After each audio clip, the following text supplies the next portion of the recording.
This video is made possible by our generous supporters on Patreon. Check out patreon.com/NWR for all the details.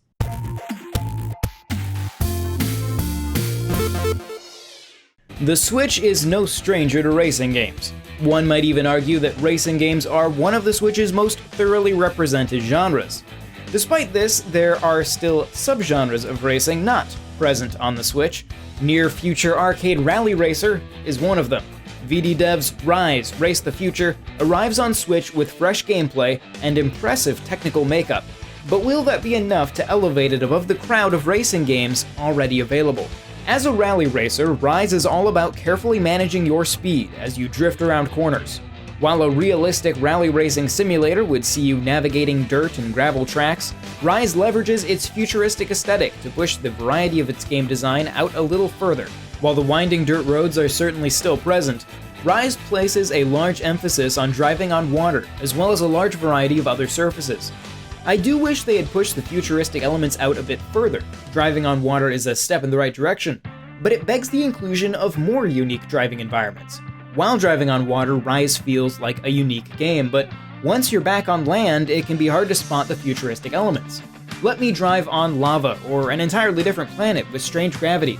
I desperately want to see this idea pushed out further.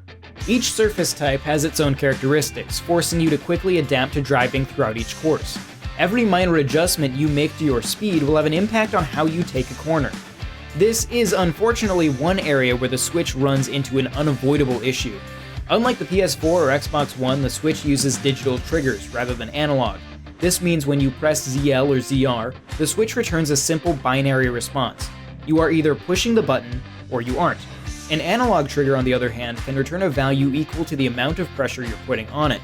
In terms of racing games on Switch, a digital trigger means you are either not touching the gas or flooring it. To VD Dev's credit, Rise on Switch does feature an optional auto-braking system not present in the original PC release. This setting can be adjusted to 3 different degrees of intensity and helps to manage the player's speed around corners. While I did ultimately wind up turning it off, I found it very helpful during my early time with Rise. Rise's gameplay is separated into 3 modes: Time Trial, Championship, and Challenges. Time Trial and Championship are very straightforward. Time Trial sees you trying to set a record time on a track of your choosing, with the option to race against a ghost. Championship is a traditional Grand Prix, with the next one unlocking if you place in the top 3 positions. The championships do get more interesting later on, with specific themes, such as weather or vehicle type. Challenges are where the more unique elements of the experience come out. Challenges are set up as individual races, with specific conditions.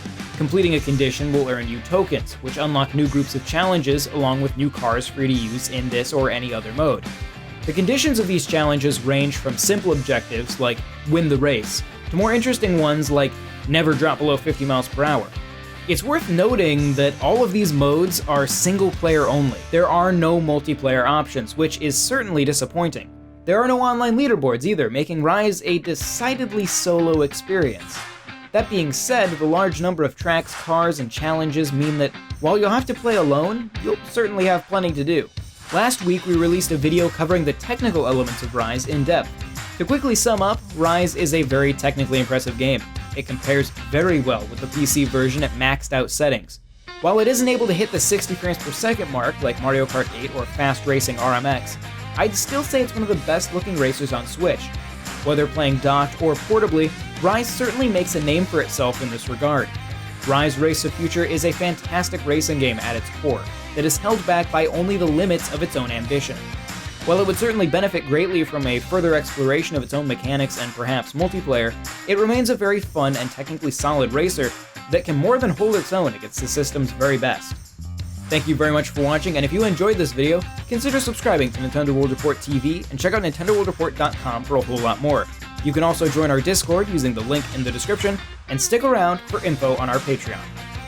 This video is made possible by our generous supporters on Patreon. Did you know that Nintendo World Report is funded directly by fans like you? When you support Nintendo World Report on Patreon, you get immediate access to multiple exclusive podcasts every month, exclusive Discord channels, an early look at select content, and more. All for as little as $1 a month.